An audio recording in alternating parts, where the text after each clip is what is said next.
खबरें हैं जो बिगाड़ती हैं शेयरों की चाल, खबरें ही करती हैं मालामाल। खबरों के चलते कहां देखने को मिल रहा है एक्शन, क्या होना चाहिए आपका रिएक्शन, ये बताएंगे मुदित जी, खबर बताएंगे हम और निर्णय लेंगे आप। खरीदे, बेचे या फिर बने रहें। तो एक एक करके तमाम शेयरों को हम लेकर के आते हैं और सबसे पहले बात करेंगे सन फार्मा को लेकर के।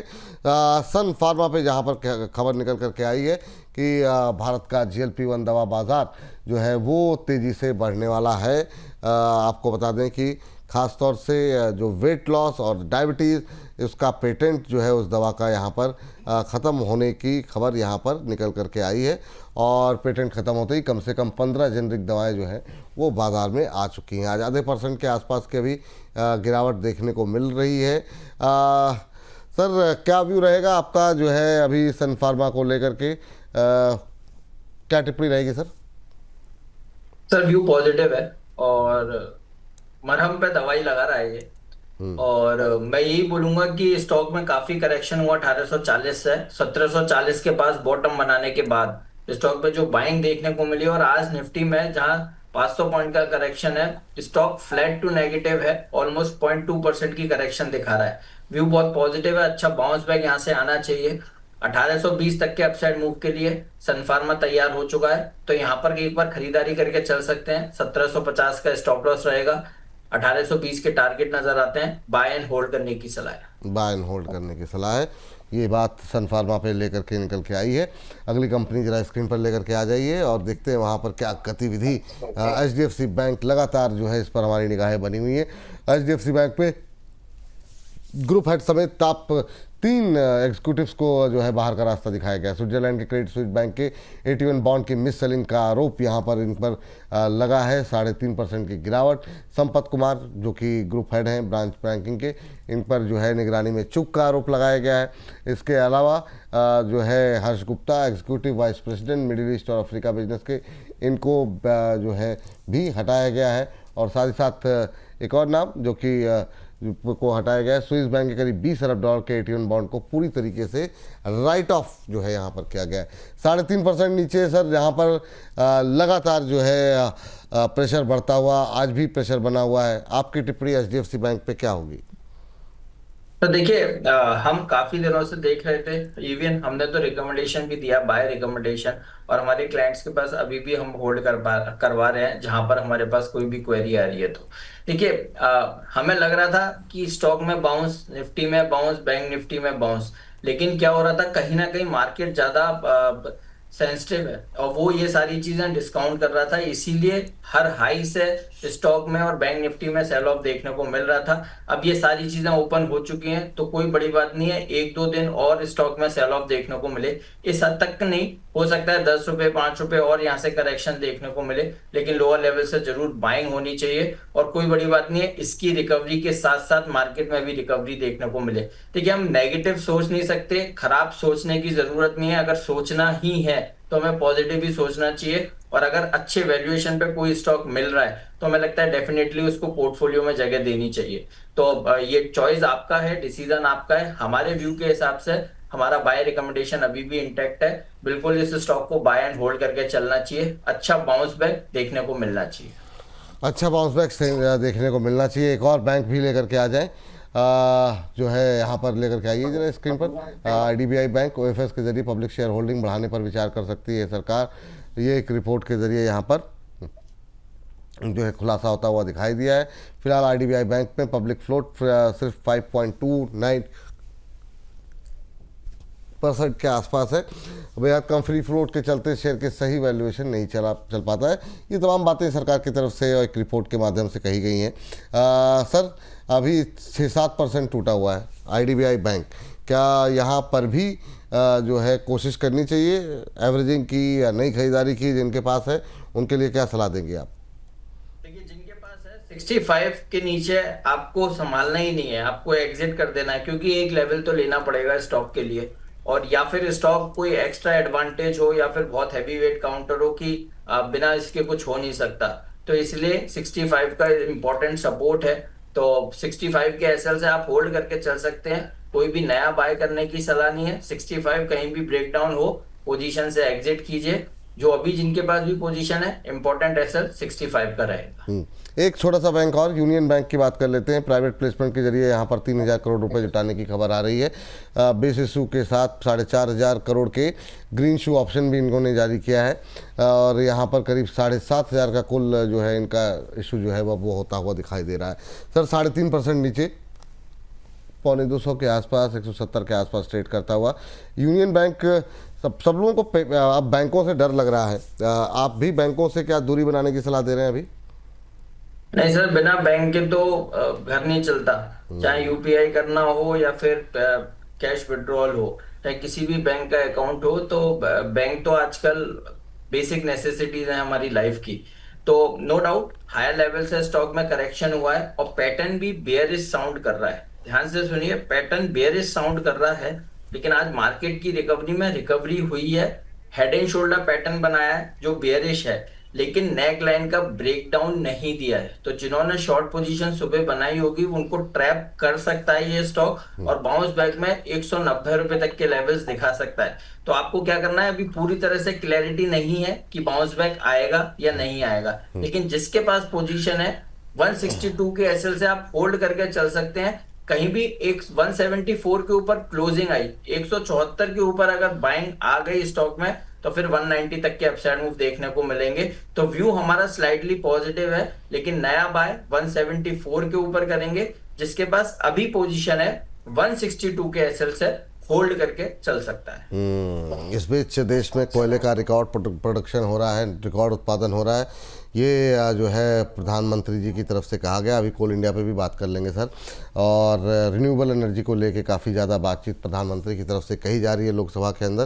तो क्या आने वाले समय में पावर पे फोकस बढ़ाना चाहिए, इस सब पे भी बातचीत करते हैं इसी खबरों के खेल में। लेकिन पहले ज़रा जेपी पावर से शुरू करते हैं और पावर पे जो है थोड़ी सी बातचीत बढ़ाएंगे। जेपी पावर के शेयरों में आज 9% से ज़्यादा की गिरावट देखने को मिल रही है। दरअसल खबर और अपडेट यहाँ पर ये है कि अब वेदांता अब की तरफ से जो है जो बोली है वो जो है उन्होंने जो बोली थी उसको लेकर के जो है आपत्ति जताई है। अदानी ग्रुप की बोली के खिलाफ एनसीएलटी के खिलाफ पहुंचा है वेदांता ग्रुप। तो इसके बाद जो है यहाँ पर प्रेशर बढ़ता हुआ दिखाई दे रहा है। अदानी ग्रुप के जेल के अधिग्रहण को जो है एनसीएलटी की मंजूरी को जो है वो चुनौती दी गई है। जेल के अधिग्रहण के लिए 14,535 करोड़ की बोली लगाई गई है। और आपको बता दें कि नवंबर 2025 में कमेटी ऑफ क्रेडिटर्स ने अदानी ग्रुप की बोली को मंजूर किया था।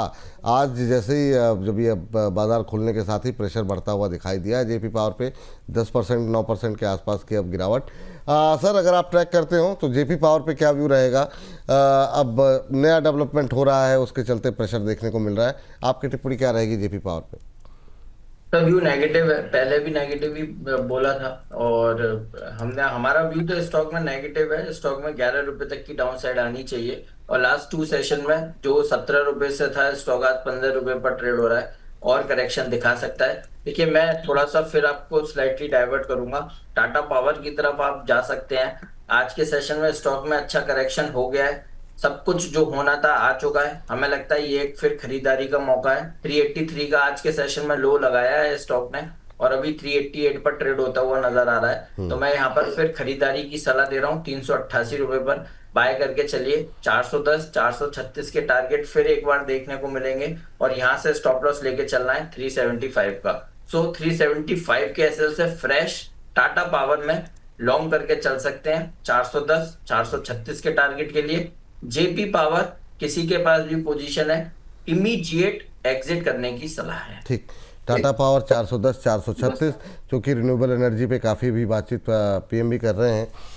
सर सुजलॉन पे आपका व्यू हम लोग जानते हैं, लेकिन आज की इस गिरावट में क्या 40 रुपए के आसपास ऐड करने की कोशिश करनी चाहिए क्या? क्योंकि बहुत लोग नए लोग हमारे साथ जुड़ते रहते हैं, तो अभी क्या करना चाहिए? जो लोग हैं उनको क्या 40 रुपए पे खरीदना चाहिए सुजलॉन, या और नीचे आने का वेट करना चाहिए?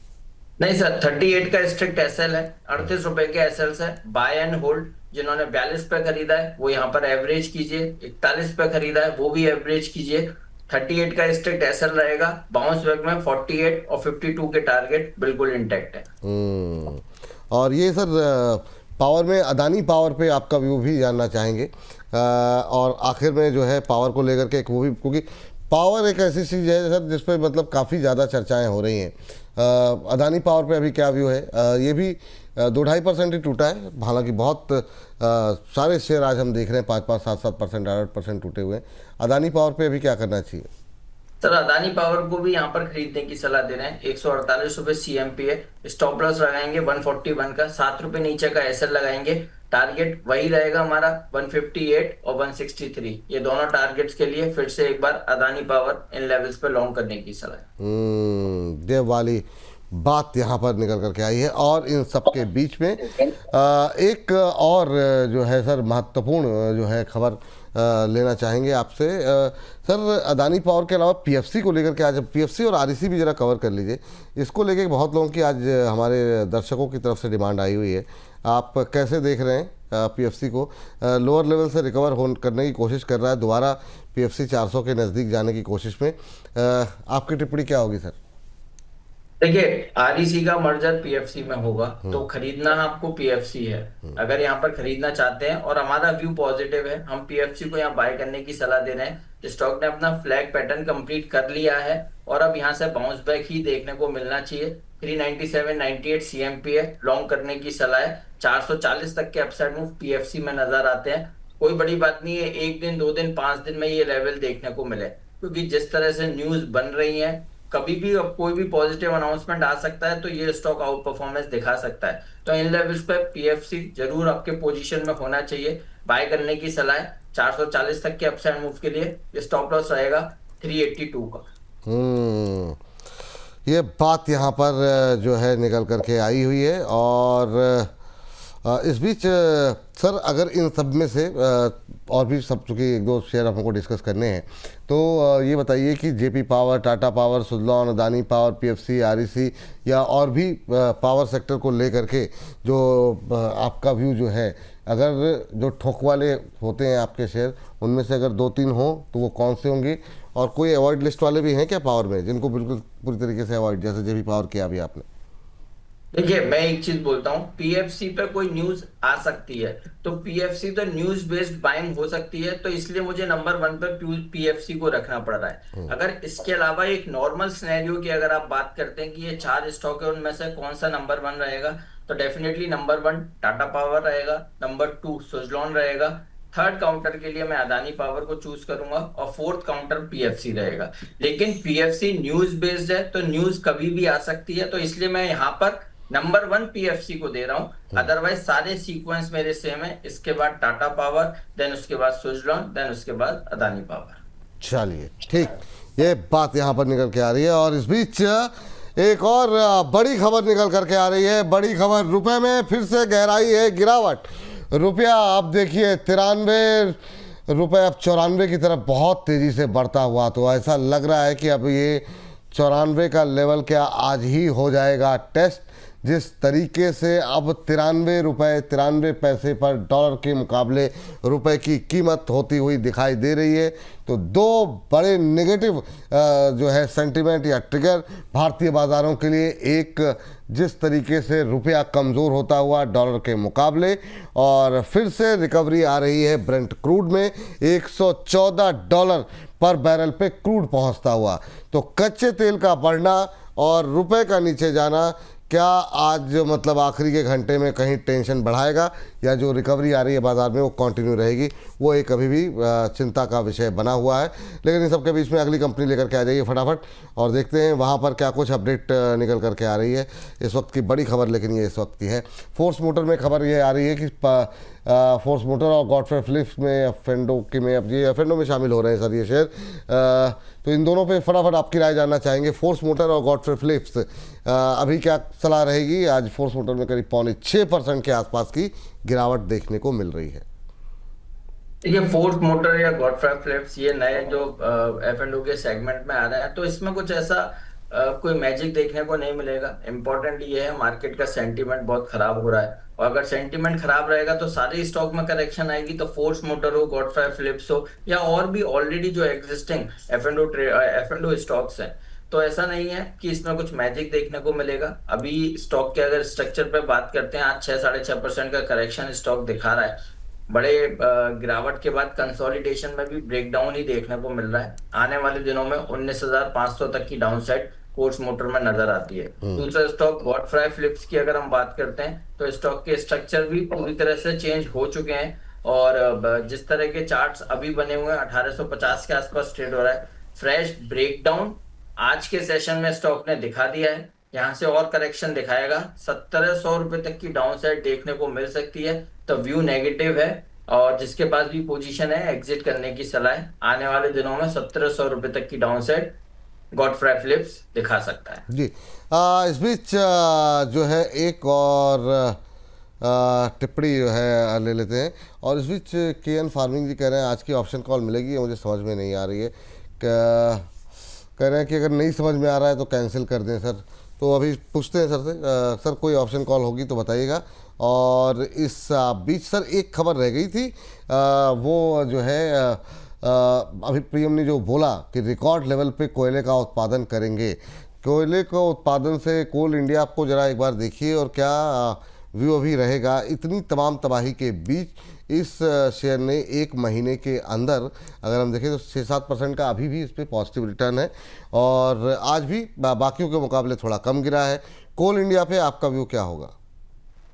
देखिए व्यू पॉजिटिव है, और बार बार इसको हम ब्लैक डायमंड का दर्जा देते हैं कि ये स्टॉक ब्लैक डायमंड है, इसको पोर्टफोलियो में सजाइए।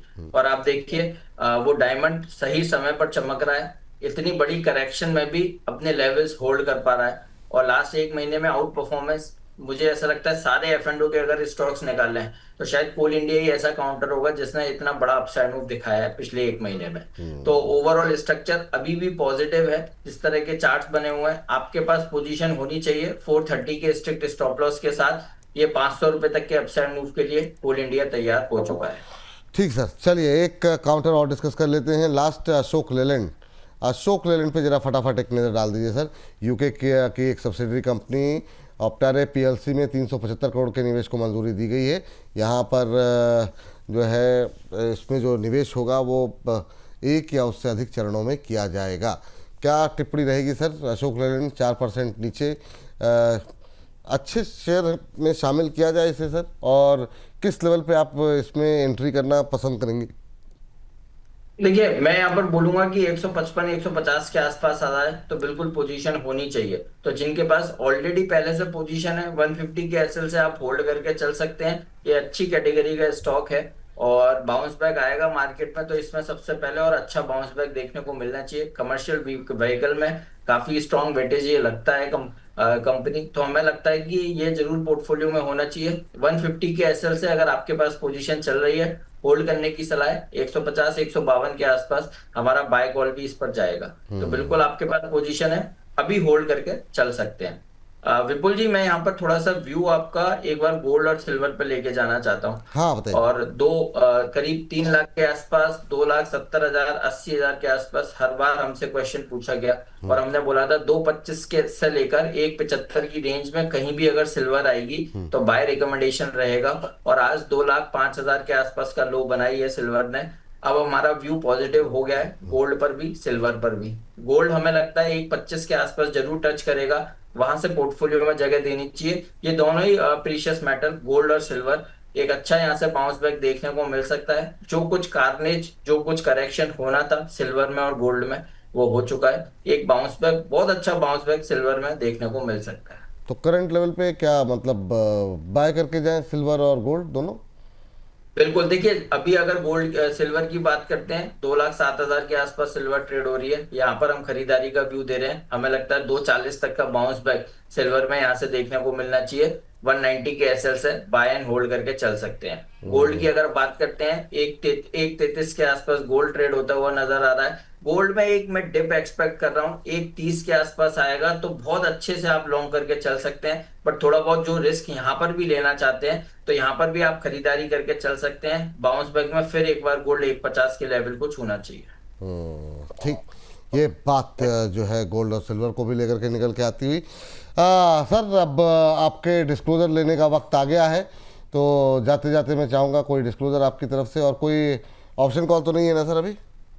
देखिए सर, मेरा व्यू बहुत पॉजिटिव है, लेकिन थोड़ा सा मैं अवॉइड कर रहा हूँ, क्योंकि नहीं क्या है अभी ना। फिर ठीक है सर, अगर कॉन्फिडेंस नहीं आ रहा तो बिल्कुल हाँ जो है देखिए, अवॉइड लेकिन कीजिए। मैं इतना जरूर कहूंगा, 22,500 आज जाएगा नहीं, और निफ्टी ने 22,520 का भी फिर से लो बना के फिर 40 पॉइंट की रिकवरी दी है। मेरा व्यू पॉजिटिव है, लेकिन मैं यहाँ रिकमेंडेशन नहीं दे रहा हूँ। 22,500 का स्ट्रिक्ट स्टॉप लॉस से कोई रिस्क लेके खरीदना चाहता है तो वो अपने रिस्क से बाय कर सकता है, लेकिन अच्छा बाउंस बैक देखना चाहिए। और आप देखिए स्क्रीन पर, सर बात करते करते 30 पॉइंट की रिकवरी निफ्टी में हुई है, यानी 22,520 से बात करते करते 22,585 का लेवल निफ्टी में नजर आया। तो ये वॉलेटिलिटी रहेगी, लेकिन 22,500 आज होल्ड होना चाहिए। कहीं भी डिप आए आप बाय कर सकते हैं, लेकिन अभी कोई हाल फिलहाल मैं रिकमेंडेशन नहीं दे रहा हूँ।